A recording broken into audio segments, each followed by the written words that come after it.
All right, take a look at this. This is a flooding on 101 in Gilroy. It is closed right now southbound at Mesa Road.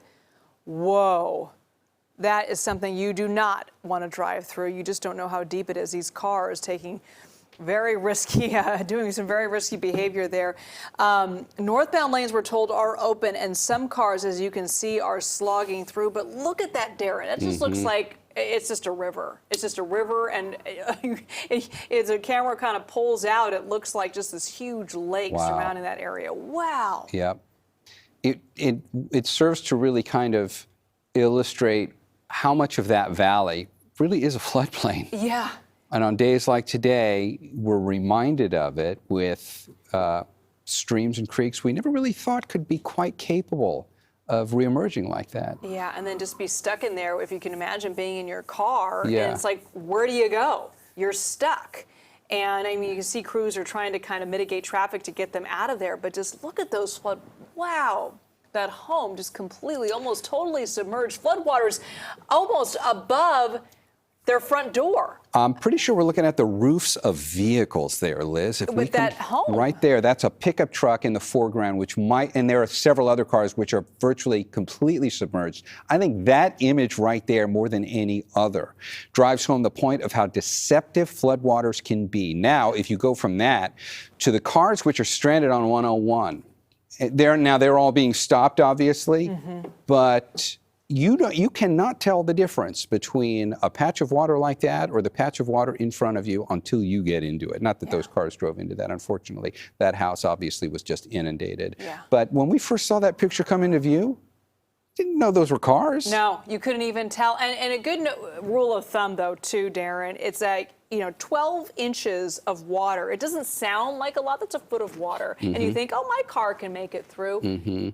It can't, and it shouldn't, especially if that water is moving. And, as you mentioned before, you don't know what the road is underneath. You don't know if there's a pothole, if there's been other damage to it, if it's mud.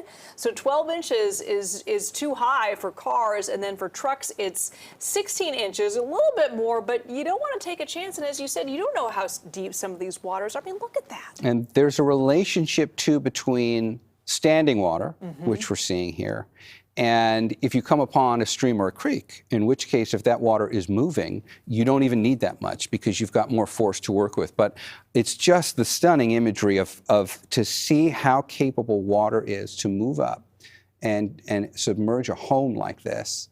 And I mean, there's even some waterfowl there, seemingly utterly disoriented. The depths of that, my hope on that is that this was already evacuated. I'm hoping it was, because it's almost completely engulfing their first floor of that home. You can't even see practically the front door. And I just can't imagine. I hope that these people were able to get out in time. And it looks like there's some sort of barrier. It's hard to tell. There's a tarp, and it's submerged as well, but it's hard to tell what that was beforehand. But clearly the water is no match for those rising flood waters. That is just unbelievable. Again, this is near 101 in Gilroy, where the neighbors here completely it's a lake. There's your perspective. There's your perspective. So you can see the flow of that water and you can tell from the way the debris is piled up on the trees. So this is water flowing down from the north, from the top of your screen, I should say, not the north, from the top of your screen to the bottom of your screen, and all of that debris which was carried along this and piled up on those trees and put into homes. There's a whole entirely separate series of cars that is a different house than the one we were looking at a moment ago.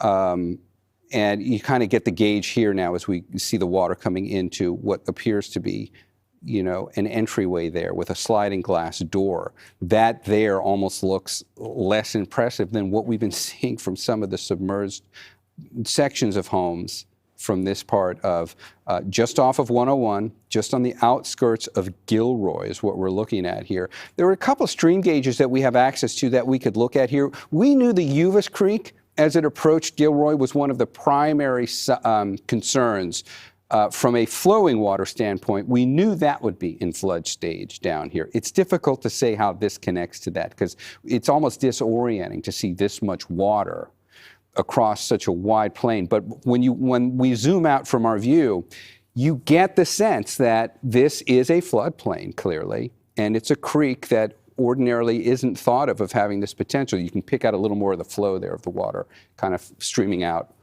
over that little barrier there out onto what was rural agricultural land. And what is rural agricultural land and still will be? It's just right now it's a small lake. It is, yeah, it looks like a bigger lake, and looks like some folks there trying to keep safe from the floodwaters are sitting on what looks like a trampoline. You see a little dog there as well.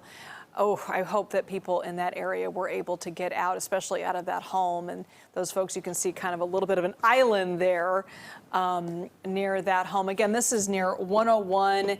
Roads are closed southbound at Mesa Road. Traffic, understandably, is backed up as cars try to kind of figure out how to get out of there. And people looking at this area, you know, I think, Darren, this is the most dramatic pictures we've seen all day long of just, and it tells the whole story of just the damage that these storms can do to areas like this, these low-lying areas, and also, you know, homes near creeks and riverbeds are. This is what they're coming home to. This is what they could be coming home to. And down here through Gilroy, so we're kind of getting down into that more southern section. We still kind of consider this the Santa Clara Valley. That, you know, where it narrows as you go through Morgan Hill and Gilroy. And this was the part of Central California, just on that southern fringe of the Bay Area, where we saw a focus in the overnight hours. I mean, we saw this happening yesterday, where the intensity of the rain clearly took a shift to the south, starting about 24 hours ago in the models, with a focus down here. And of course, here's our example now and our opportunity to say, you never know.